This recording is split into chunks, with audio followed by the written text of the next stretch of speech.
Got some good old country grub cooking here in the Little Ett, y'all, on Gal Gone Camping. I know this food may not be new to some of y'all, some of you southern folks and country folks, but I am going to make something that maybe some of you haven't tried before. And if you've got a missing ingredient for this very important meal item, then stick around because I'm going to show you all. We're going to see how it turns out. I've done this before, but it's been a long, long time, and it was also in my home. And I'm going to try it here in the camper. Now, I don't have an oven in my camper, but I'm just using the stovetop, so I'm going to see if it's going to work. And you guys, if you're interested in that, you want to see what happens, then come on back. See you in a minute.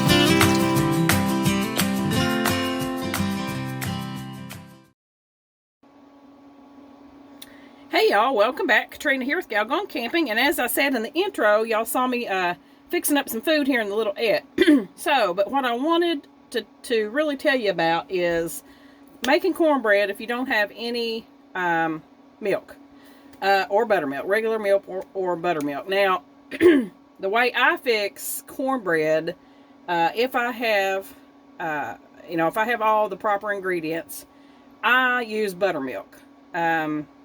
I just think it's the best. But now, if you're boondocking, or I don't like milk. I don't like regular milk. I don't like to drink regular milk or buttermilk. I just use it for cooking. But in some instances where you may not have milk, so for like me, if I buy it, it just doesn't last. And especially where I've not been eating no bread. I am going to fix this little skillet bread because I've got these beans and Polish sausage and kraut. But I want to do it for a demonstration more than anything. So, well, I fix my cornbread. Cannot do it in my book without Hudson cream. This is the flour, but I just put the Hudson cream cornmeal. So I use Hudson cream cornmeal and Hudson cream flour for my cornbread. So I don't measure anything. My son gets on to me on that, him and my daughter-in-law, they say, you don't measure anything, how we're supposed to figure this out. So, when you've been fixing something for years, you just know what, you just don't measure it. But basically, just like in my cornbread mixture here, I use about 3 scoops of cornmeal and about a scoop of flour. And I put a dash of salt in there and an egg and water. But here's the kicker. Normally I would use buttermilk. Or, if you have regular milk, you could use that. But if you don't have neither, you just use water and you put a little splash of vinegar in there, you guys. Vinegar, it might sound weird, but some of you, I'm going to say old timers, some of the old timey cooks, especially where I'm from, in the country and down south and that kind of thing, you know what I'm talking about. And it's funny, I say old timers now, and I'm pretty close to being one. I'm almost there now, so I guess I can call myself an old timer. But I like to cook old timey sometimes, and I love that. I'm from Eastern Kentucky and the foothills of the Appalachian Mountains, and love the old way of doing things. So if you don't have buttermilk or regular milk, you can absolutely just use a splash of vinegar. And once again, I don't measure it, guys. I just use a splash. What it does, the vinegar, the acidity of it, it mixes with your water, and it kind of gives you that extra something. I really don't know what it does. I just know that the older people have done that in the past when they didn't have milk. So I am going to. Another thing I'm going to do, like I said, my camper, my travel trailer, it's a vintage model. And I have a stove top in here and a refrigerator, but I do not have an oven. So I am looking later to getting a stovetop oven, like the camp ovens and that kind of thing. And I'm going to flip this around and show you what I'm going to do. So, over here is my sauerkraut and sausage and my soup beans. Now, you all normally also, I would fix my soup beans. I fix my soup beans in the crock pot. But just for, demonstration purposes, and occasionally, I only buy I do buy canned soup beans, but it's mostly like to put in, you know, in addition to chili beans or something like that in chili, or I don't know, anything that beans would, a filler type dish that it would call for some kind of beans. I keep them on hand for that, but I rarely eat canned soup beans for soup beans. I always make them in the crock pot, but, you know, for something quick, I just heated up the soup beans, and I heated up sauerkraut in a can, which also, God, if you can get homemade sauerkraut, you're gold. But I don't have any of that, so, you know, had to use the canned stuff. And so I just cut up my Polish sausage and I fried it in my little skillet here. This is my little miniature skillet, y'all. It's like perfect for 1 to 2 people. So what I'm going to do here with the grease that's left over in that, I am going to put my cornbread mixture in there, and I'm going to see what it does by fixing cornbread on top of the stove. So, going to try that. Now, like I said, you know, most people, if they fix cornbread on top of the stove, they just fix, like, you know, corn fritters. And for y'all who don't know what corn fritters is, that's basically fried cornbread, like cornbread cakes. Like you'd fix, you know, potato cakes or pancakes. You know, you just fix them, fry them 2 and 3 in a skillet. Put your batter in there. But, we're going to attempt this. I have fixed this before on the stove. It's been a long time. But it is absolutely doable. Now you're thinking about how's that going to brown. Well, it's not on top. Not like this. But what you do is you let this cook through on the stove top. I'm going to turn it up just a jag. There's another Appalachian term, y'all, jag. Y'all know how much a jag is?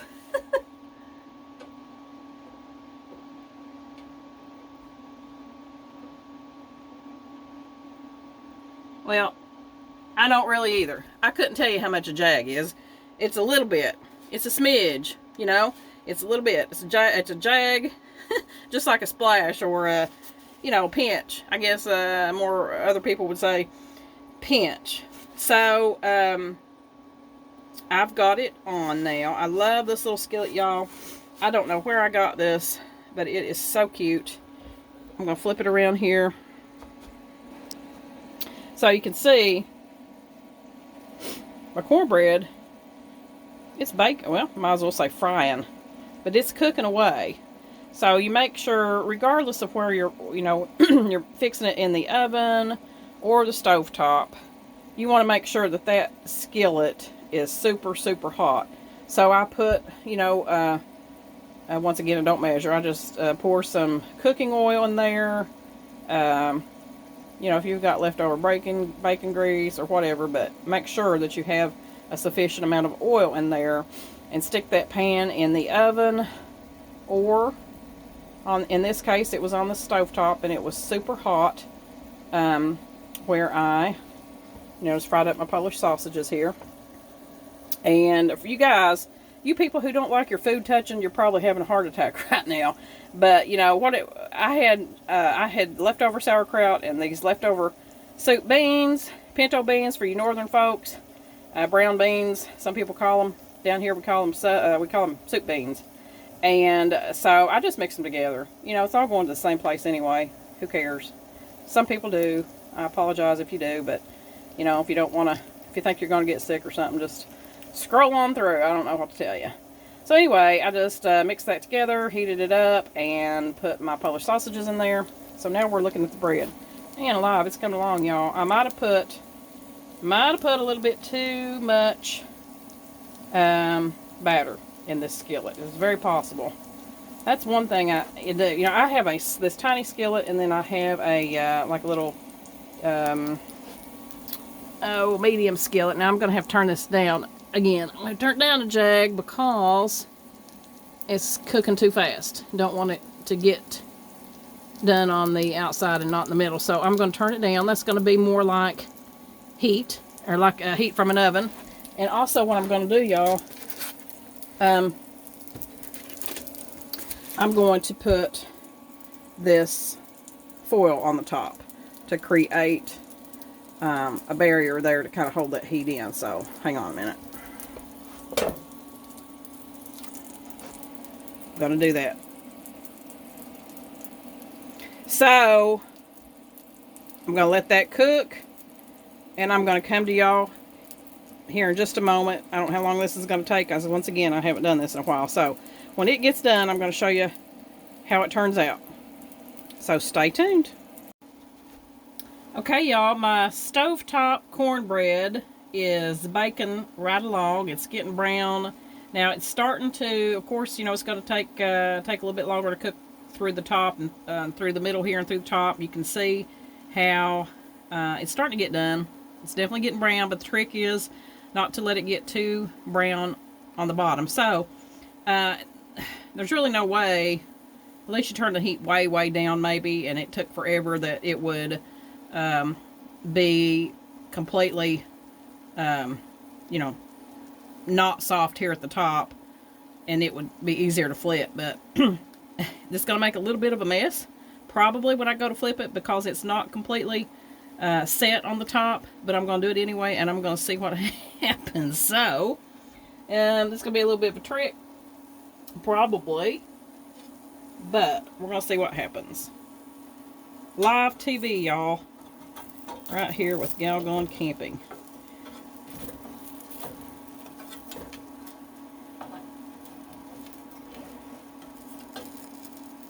Now, it's not, I've turned my heat down. It doesn't seem to be sticking at all. It's not sticking, it's just where it's going to be a little tricky to turn it, but I'm going to do it. I think it's going to work. Whew. Alright. Now, little bit burnt on top, a little bit browner than what I'd have it, so that's a mistake. But that's because I didn't have my heat turned down low enough. Now, if I'd had that heat turned down just a jag lower, this would have worked out perfect. But what I wanted you guys to see is that this is absolutely doable. I mean, it didn't stick. It just got too brown on top because I had the heat up too high, and that was my fault. So, I'm turning this heat down to finish getting the other side, and it won't take long because most of it has cooked through. So I'm going to turn it way down, super low. It's like super low. And then in just a few moments, I'm going to have cornbread on the stovetop. Now, when I was talking about what I put in my cornbread a while ago, with the Hudson cream meal, Hudson cream flour, the egg, a pinch of salt, and a splash of vinegar with the water, if you don't have the milk, as we were talking about. So, one thing I forgot to mention now, I don't know, some people fix cornbread different. For years and years and years, I fixed it without, you know, any sugar in it, and I love it that way too. My mother-in-law, from my first marriage, she was like my second mom, and she was one of the best cooks ever. I mean, one of the best cooks ever. And she used to say, you know, about people putting sugar in their cornbread. She said, you know, if I want cake, I'll eat cake. You know, put sugar in my cake. I don't want sugar in my cornbread. So, and I learned a lot from her. I'll tell you. I mean, I learned some things from my mom. I learned a whole lot from my mother-in-law back then, and I learned from my sister-in-law back then, who was another tremendous cook. You know, I've learned from different people. So, like I said, the old-timey way of cooking. Now, after, you know, for years and years, like I said, I made cornbread without the sugar. But then I tried it. I tried it with just a little bit of sugar. Now, not too much. If you put too much, it is definitely going to taste like cake. But I do put maybe, and this, like again, I don't measure anything. I don't measure that either. But, you know, if I was guessing, it's probably about maybe a tablespoon. Just enough to give it a little, just a tiny bit of a sweet taste, but not much at all. And I don't know, something about it. I really, like I said, I can eat it both ways, but if I'm going to fix it, I do most of the time now put just a jag of sugar in it. a jag. So, once again, showing you how to make cornbread on the stovetop without an oven, even though it got a little bit burnt. That was my fault. Had the heat up too high. And the thing, though, I wanted to show you how to do that. It can be done in a skillet on a stovetop without an oven. But also to tell you about the vinegar. That was the main thing. Is, you know, if you're boondocking somewhere, or if you don't have you know, you don't use milk any other way, like me, I don't drink milk, and it just it ruins. I cannot keep milk. So I have found that this is a lot easier for me. But the fact is now, I rarely fix cornbread, because I'm trying to do the low carb thing. Fell off the wagon just a week into the new year. But last year I had lost like 26 pounds when I got really into it. I'm kind of stuck at that now, and I've kind of went back and forth and falling off the wagon, getting back on. But for me, it's been the easiest thing. The easiest thing to do if you stick to it. Of course, you go, you know, just stick with anything, be disciplined, which I haven't been totally. So, but what I did in this cornbread, y'all, I wanted to try it. I put a little bit of a sweet and low in there. Sugar substitute. So I want to see how that's going to do, and I'm going to try it here in just a few minutes, and I'm going to let you guys know. But what I have found, and y'all please put in the comments if you've had this experience, but like, I love tea too. I love hot tea, but something about sugar substitute of any kind that I've tried, and if y'all can recommend one that doesn't do this, then please let me know. But something about the heat that does something to, like, Sweet and Low or Splenda. Splenda is what I use. I don't know why I keep saying Sweet and Low, which, you know, everybody's got their preference, but I like Splenda, or even just a bargain brand. You know, the generic brand seems to have done fine for what I use, but, you know, which would be in, like, desserts, sweet tea, things like that. I use, like, Cool Whip and peanut butter, and maybe make some desserts like that and put some some sugar substitute in there instead of sugar.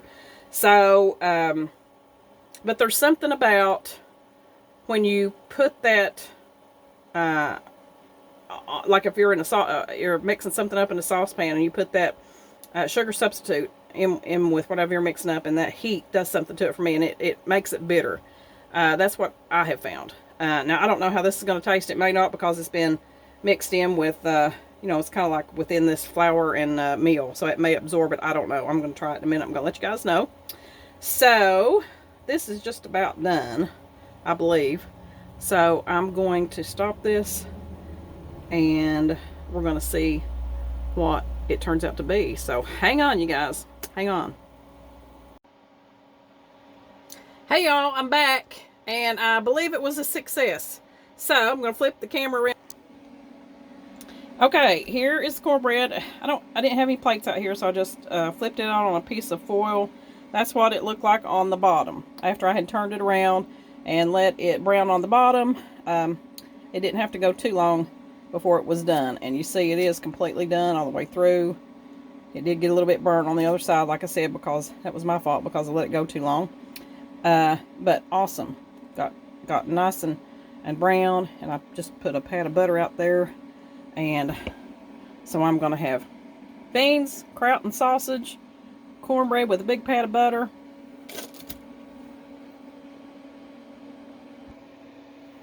and an onion. I don't know about y'all, but from where I'm from, you got to have an onion with this meal. And you know, like I said, this is old time country cooking. A lot of y'all who'll see this who are from my area and from anywhere in the country or down south, you know how many people love this meal. And you know, for a lot of folks, this is like steak. This is like a steak or lobster or something. So anyway, once again, just another tip from Gal Gone Camping about how to cook cornbread without milk and on the stovetop with no oven.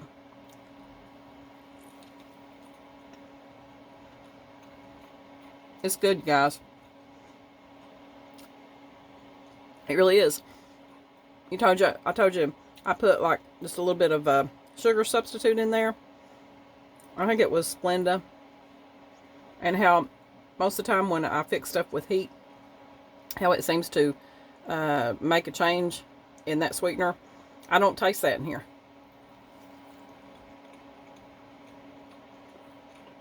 It doesn't seem to have affected it at all. So, like I said, normally I haven't been eating bread lately because I've been trying to do the low carb thing, but I just wanted to fix a pone in my little skillet over there. I showed you guys, I don't even know where I got that, but that's a super tiny skillet, and this is the size of a pound of cornbread that it makes. So, perfect for, one person to eat on a couple days, and perfect for two. You get 2 or 3 small pieces each for 2 people, so it's ideal, absolutely ideal. So, I've been out here in the camper. I'm almost got everything done, you guys. I'm going to give y'all I'm going to do a full reveal tour of the camper when I get everything done. It's very close to being there. I'm just having a ball out here fixing it up, and I'm getting ready to start stocking. So get the staples in here, the foil and the cling wrap and the dishes and the utensils and all that stuff. I've got a few things, but not everything. So I'm getting ready to do that. So I just thought I'd have my meal this evening in the Little Ett. Y'all have a wonderful evening. Remember to subscribe. You find all kinds of things on my channel, you guys. There's going to be more cooking tips coming up for different dishes, different meal ideas. Of course, product reviews from time to time. Vehicle modifications, how-to things, things that I find helpful and useful, and of course, adventures. You got to come along on my adventures. My last video, I talk about my plans for 2021, some of the things I hope to get to do, and I'd love to have you guys come along and join me on that for all the fun. So be sure and subscribe here to the channel. Go over to galgoncamping.com and sign up there. Subscribe to the blog and follow along on Facebook and Instagram. We're going to have fun. Y'all have a great evening. And remember, don't wait to live. See you down the road.